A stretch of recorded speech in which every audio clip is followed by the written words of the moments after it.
Online સાફ સફાઈવાળા બોલાવતા લોકો માટે ચેતવણીરૂપ ઘટના બની છે. અમદાવાદના વસ્ત્રાપુરમાં આવેલા આદિત્ય ફ્લેટમાં રહેતા પરિવારે ઓનલાઈન કંપનીમાંથી સાફ સફાઈ માટે લોકોને બોલાવ્યા. ત્યારે જે કંપનીમાંથી સાફ કરવા આવેલા લોકોએ મહિલાની નજર ચૂકવી ઘરના કબાટમાંથી 4 લાખ રૂપિયા ઉઠાવી લીધા તેમજ સોનાના દાગીનાની પણ ચોરી કરી લીધી. આ અંગેની શંકા જતા મકાન માલિકે મહિલાએ કબાટ ચેક કરતા દાગીના અને રૂપિયાની ચોરી થઈ હોવાની જાણ થઈ. પોલીસ ફરિયાદ કરતા ત્રણેય આરોપીઓ ફરી કામ કરવા આવતા પકડી લીધા હતા. મૂળ રાજસ્થાનના લોકોની ધરપકડ કરી તમામ મુદ્દામાલ રિકવર કર્યો.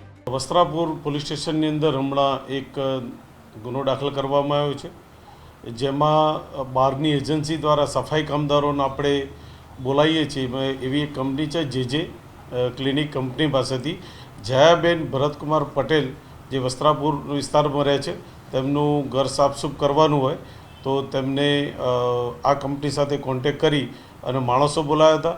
સફાઈ દરમિયાન યુક્તિ પ્રયુક્તિ વાપરી અને 4 લાખ રૂપિયા જે માતબર રકમના ઘરેણામાં સોનાનો સેટ, સોનાની બંગડી, બ્રેસલેટ અને કૃષ્ણ ભગવાનનું પેન્ડલવાળું સોનાનું એમ કુલ 4 લાખ રૂપિયાનો મુદ્દામાલ ચોરી ગયેલા. જે હકીકતની ફરિયાદ વસ્ત્રાપુર પોલીસ સ્ટેશનમાં દાખલ થતાં તાત્કાલિક પોલીસ હરકતમાં આવી.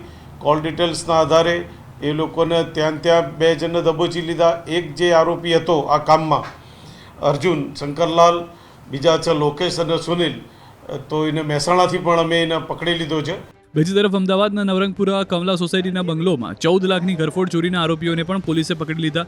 300થી વધુ સીસીટીવી તપાસીને પોલીસે 2 આરોપીની ધરપકડ કરી. તેની પાસેથી સોના ચાંદીના દાગીના સહિત 10,99,000નો મુદ્દામાલ કબજે કર્યો.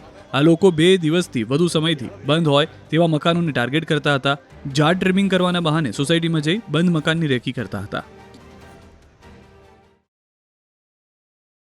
દિવાળીના વેકેશન દરમિયાન કમલા સોસાયટીમાં એક બંગલોઝમાં 14 લાખથી પણ વધુ કિંમતની એક ઘરફોડ ચોરી થવા પામેલી હતી.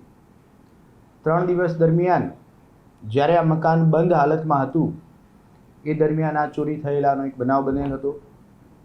પોલીસને જાણ થતાં જ નવરંગપુરા પોલીસના અધિકારી કર્મચારીઓ અને ઝોન 1 LCBના પોલીસ અધિકારી કર્મચારીઓ આ ચોરી ડિટેક્ટ કરવા માટે લાગી ગયેલા હતા. સોસાયટીના સીસીટીવી કેમેરામાં આ બંગલાનું કવરેજ આવતું ન હોવાથી શરૂઆતના તબક્કે ખૂબ જ મુશ્કેલી પડી હતી. ત્યારબાદ પોલીસની ટીમ દ્વારા છેલ્લા 96 કલાકના 300થી પણ વધુ જગ્યાના અલગ અલગ એંગલના સીસીટીવી કેમેરાની તપાસ હાથ ધરવામાં આવી.